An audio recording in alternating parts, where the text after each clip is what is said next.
long distance shooting.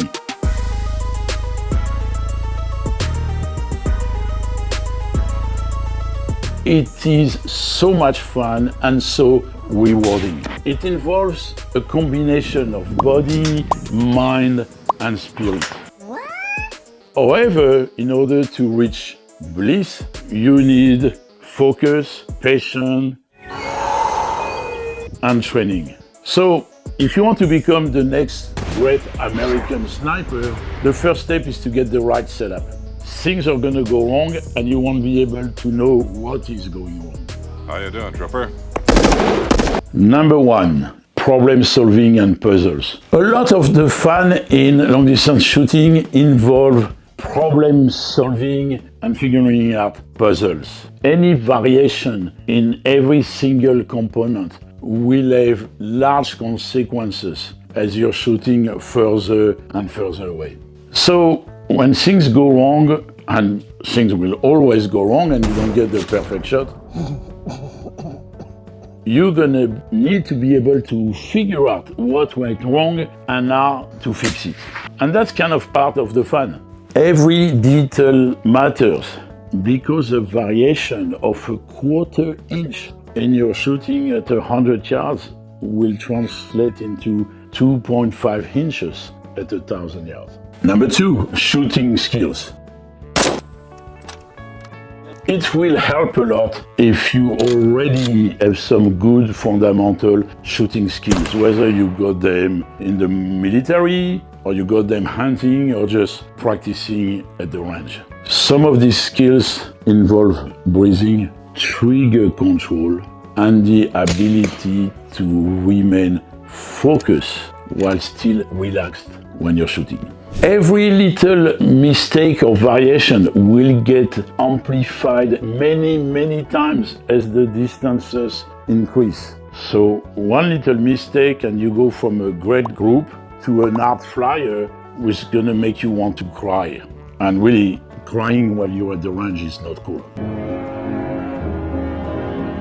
Number three, having the right rifle. You need to have a rifle that has no more than 1 MOA accuracy.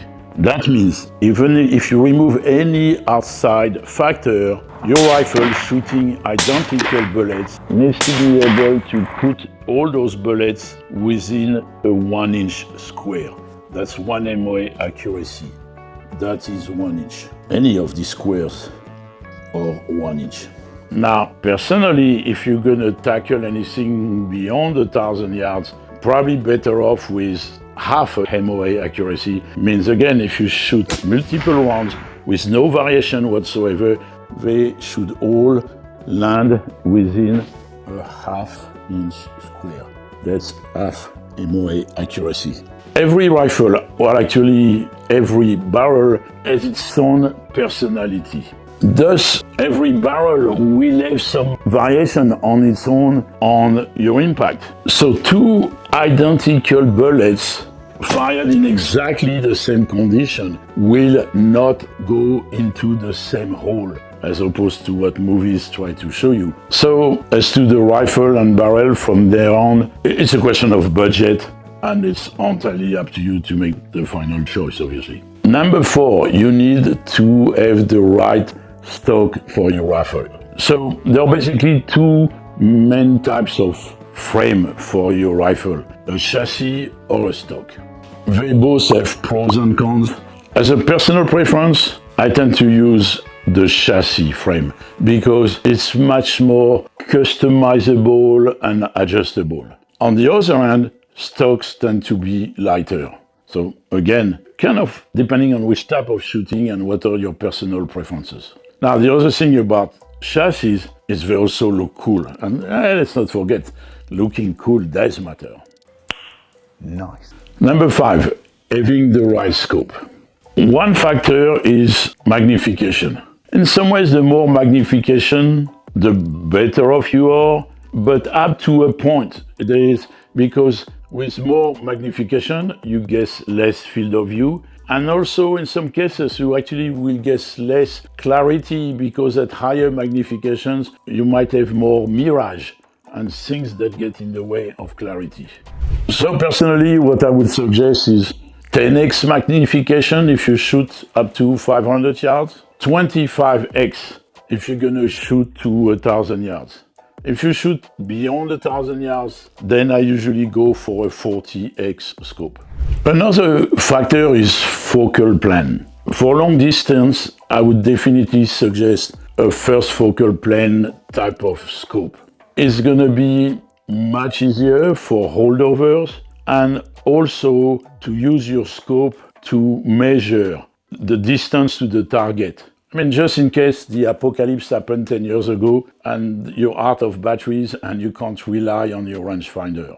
Next is the choice of the actual reticle. Nowadays, there are a lot of options. A lot of modern reticles have a lot of information on them, making it easier to do holdovers. But for me, they end up cluttering the scope. And, there's usually also nicknamed the Christmas tree reticles. Personally, I prefer a more simple, cleaner reticle. It will still give me plenty of tools within it to do holdovers, especially for windage, which really is where you're gonna end up using holdovers most of the time. Next is glass quality. I mean, the better the glass, the clearer the view. So then it becomes a matter of choices and budget. But remember, if you can't see it, you can't shoot it. 6, you need to have a really good trigger. A quality trigger is essential to ensure you have a smooth, consistent pull of the trigger. For long distance, I really like having a very light trigger, which gives me more control on the trigger and therefore making me more precise. Now, when it comes to carbines, I go to a heavier trigger for safety, so I don't press the trigger because I make a mistake, so I'm surprised or stressed. Additionally, I like two-stage triggers. I have two-stage triggers on all my rifles because it gives me more control. In a two-stage trigger, as the name indicates, first there's a first stage when you pull gently and it's going to hit a wall, a little resistance. From then on, it will take very little to trigger the shot. So it allows for the second part of the trigger to be super light, easy, and crisp. Number 7, accessories, starting with the rear bag. Accessories are actually important. On the bright side, by starting long-distance shooting as a hobby, sport, passion, you just giving an opportunity to your loved ones to have an endless list of great ideas of things to give you for your birthday, Christmas, anniversary, whatever other celebration. So just be good, and then you'll get a lot of gifts, and make sure those gifts are towards your long distance practice. You want to buy one? Yes, just shut up and take my money. First and essential is a rear bag. You're gonna have your non-dominant, non-shooting hand, for me the left hand, hold the rear bag, and by squeezing lightly, you'll be able to make very minute, small adjustments, which are critical for long distance shooting. You will need to be able to make a lot of very small adjustments, and again, the rear bag will give you that ability. Remember, everything good or bad gets magnified with distance. Number 8 is a tool to measure the speed of your bullet. In order to predict the ballistic of your bullet over long distances, which is critical, you will need to measure the actual speed of the bullet, because when it comes to the factory ammo, it will give you some basic speed, but that speed will vary depending on 2 factors. One, which is the actual length of your barrel. You kind of vary 30 to 52 feet per second per inches. But more important, again, every barrel has its own personality. So the same bullet in 2 identical barrels will exit at slightly different speed. A double cheeseburger with fries and a Coke, please. Great. 1 taco with guacamole and coconut water. Anything else? So yes, barrels have their own personality, and you need to account for it. It's like every person in your close relationships. Number 9, reading the wind.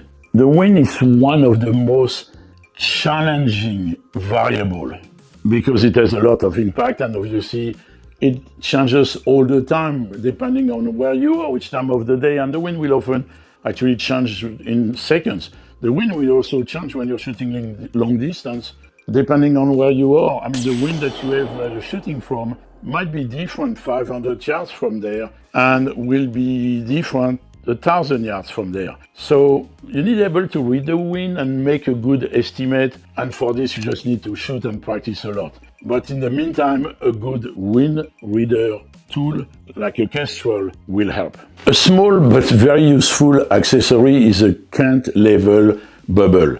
Unless it came with your scope and your mount and you can actually see it when you're just about to shoot. Cant has a lot of impact on your, no pun intended, impact, and it gets more and more important as the distances extend. So you need to be able to check and adjust your cant just before you shoot. Number 10, yay! The bags. So now that you have all that gear and rifles, you need to be able to carry the gear and the rifles. So for the rifles, I prefer using a drag bag, which is a soft bag, as opposed to a hard case, because the hard case is going to be heavier, cumbersome, and if you have to walk or hike even a little bit, a hard case is just going to be very difficult. And I have a specific drag bag for each of my long distance rifles because, well, first, they vary a lot in length, and I like putting them in the bag still with the silencer on, or the suppressor, so I don't have to put the suppressors on and off all the time. This also allows me to have all the rifle specific accessories always in the bag, things like magazines and so on. Now, aside for the accessories that are rifle specific or the rifles, you need an overall bag, which is going to have all the basics you will always need to shoot. Most long distance ranges are not going to be close to where you live, and it's really frustrating when you drive 2 hours or more and you arrive at the range with 50 pounds of gear and you realize that you're missing one little piece. That's going to make your shooting either difficult or very challenging. So I like to use a backpack type of bag as opposed to a range bag, because in case I've got to hike a little bit to where I'm going to be shooting from, it's much easier. And also a backpack will be bigger with plenty of pockets and just make carrying a lot of stuff easier. Now let me show you my basic bag and what's in it all the time. So this is my basic bag to make sure I don't forget something small that's gonna ruin my shooting session. So let's start with the bigger stuff. First, rear bag. Number 2, a hat. Number 3, a mitten to remove the suppressors when they're hot. Number 4, a rangefinder. This one will probably work up to 1,500 yards, but mostly designed for 1,000 yards.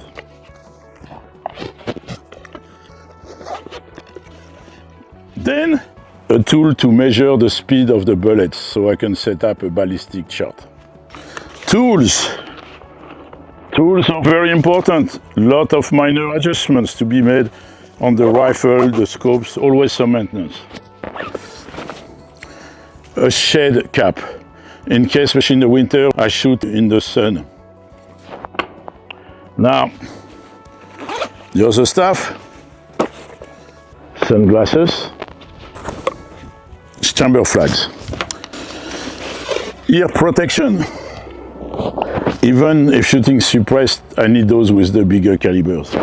Beer bottle opener for after the shooting. Wind reader. I mean, it's important to learn to estimate it, but that still helps a lot. Some tape, just in case. A book, so I can keep track of things and write down anything I might forget. A ruler, both in inches and centimeters. Couple of black pens. And a mil-dot master, just in case the end of the world has happened and the electronics are failing. So this is what I make sure I have with me anytime I go shooting. Again, it's most of the time it's a long drive to a long distance range. I don't want to arrive there and miss something critical. You kind of now have the right setup. Remember, long distance shooting is a lot about problem solving. So by having the right setup, if there's a miss, you've eliminated a lot of the potential reasons for such miss, and it makes your problem solving more easier. So now you have the right gear and you have the right setup. So if anything goes wrong, it's likely on you. Let's go shoot so we can have fun, practice, learn, so you can become really good at this, or maybe even one of the best.